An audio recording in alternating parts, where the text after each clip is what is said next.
Welcome to the Orlando Real Recap, where we talk about all things going on in Orlando and how that affects people living here. Today we're going to talk about what's the average median income. What does it take to be middle class here in Orlando? And then how does that relate to the average sales price in regards to houses here? We're going to talk about the state legislature that's going to limit social media access to teenagers and so much more. Stay tuned.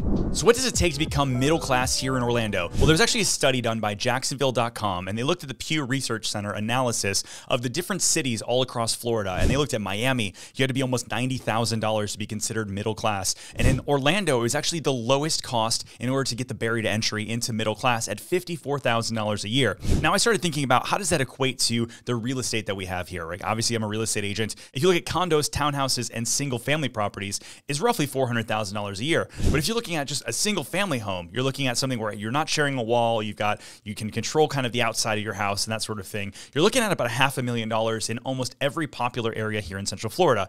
And so then I started thinking about what's the average taxes, insurance, HOA costs, and in our current real estate interest climate, what does that cost per month? It's a roughly $3,000 a month payment. Now, talking to a lender, they're going to tell you that you can spend about a third of your income towards household expenses, meaning that you're going to have to make about $9,000 a month or $108,000 a year to purchase the average home here in Central Florida.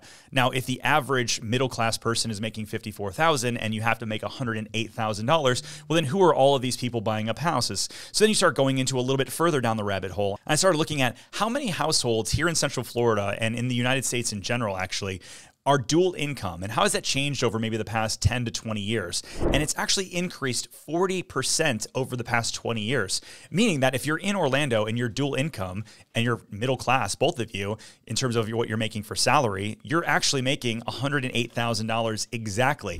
And so I started thinking back all the different stories between our clients lately where maybe they're spouses, but maybe they're not. Maybe they're just buying another house with their best friend from college. Maybe they're going to buy, with a business partner, or maybe their parents are helping them offset a little of the costs of buying a house. And we're seeing that more and more. And so the numbers actually make sense when you're thinking about a dual income family. Now, it does stink because we've got so many single folks here that would love to purchase a house. And that's when you're typically looking at a townhome, condo, or maybe a little bit further out into Central Florida. But it's a fascinating study to me. Let me know what you think down below. Does $54,000 seem middle class to you? This week's episode of the Orlando Real Recap is brought to you by my real estate team, The Posit Group. You can check us out over on Google. We've got over 760 five-star reviews. And when you're ready to buy, sell, invest, relocate, whatever it is, reach out at theorlandoreal.com/real. Do you let your kids on social media? Well, there's a new bill before the House legislature that would actually prevent kids from under 16 from accessing social media websites like Instagram and TikTok. The House Regulatory Reform Subcommittee voted 13-1 to move this bill forward. And it would give social media sites 90 days to verify ages or kick people off the platforms. Now, this is interesting. House Speaker Paul Renner talked about how he thinks that social media sites have been designed to be addictive and destructive, specifically for the youth of America. In a press conference, he talked about how it's very similar to opioids and tobacco and alcohol, and how they're designed to be addictive, and yet we kind of just go willy-nilly into regards to our kids on social media. I remember when TikTok came out, there was a lot of people that said, oh, that's really only for kids, and yet now it's kind of for everyone. And so it is addictive in nature, and that they keep you on the platform. The longer they do, the better that people get more rewarded. And so it's going to be interesting because this is actually going to be a furtherance of a bill that was brought up in 2023 that would prevent kids from using their cell phone in school. And just an anecdotal story, my kids, they have cell phones and they're bringing them to school for emergencies if they're going to and from school. And it's like an interesting thing how serious they are when they talk about how their teachers are like, no, you cannot bring out your cell phone unless you're coming to or from school during class. During the lunchtime, it's a big no-no and they can get in trouble for it. So it's an interesting thing overall, what we're seeing as a shift in sort of the social media policies. And I want to know, do you agree?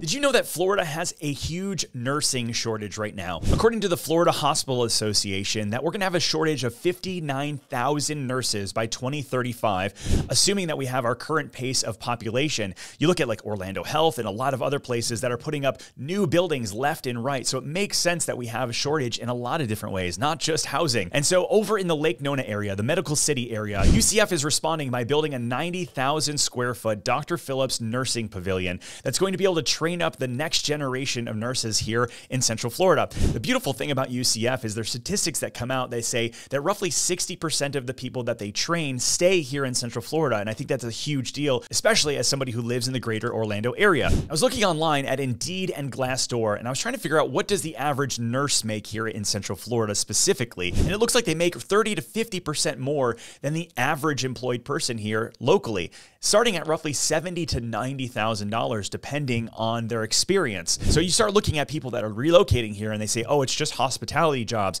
Well, no, we need more nurses and they're paying, I think, fairly well. So let us know down below, are you in the medical field and are you seeing this where you work? After years of waiting, the Horizon West area is finally getting their regional park to move forward. If you don't know where this is located, it's kind of over by the Walmart and Starbucks right off of New Independence Parkway, over to the west of Bridgewater Middle School. There's about 215 acres that have been set aside for this regional park that will eventually have disc golf and baseball, softball fields, bathrooms, outdoor recreational space, and potentially a YMCA and a library. It's interesting because many of the times you move to these areas and the developers sell you on the vision of what's to come. Now, if you moved here a decade ago, you've been waiting for a lot of this, both shopping and retail and this regional park to finally take place. Not to mention we have a lot of other things finally moving forward in the Hamlin area. You've got the new Tiki Dockside Bar finally moving forward. They should be doing construction on that this year, as well as eventually you're going to have Pop Stroke by the Tiger Woods organization open up in that area. Do you live in the area? Is this something that you're excited about finally take place? That's this week's Orlando Real Recap. Thanks so much for watching. Hit the subscribe button if you haven't already.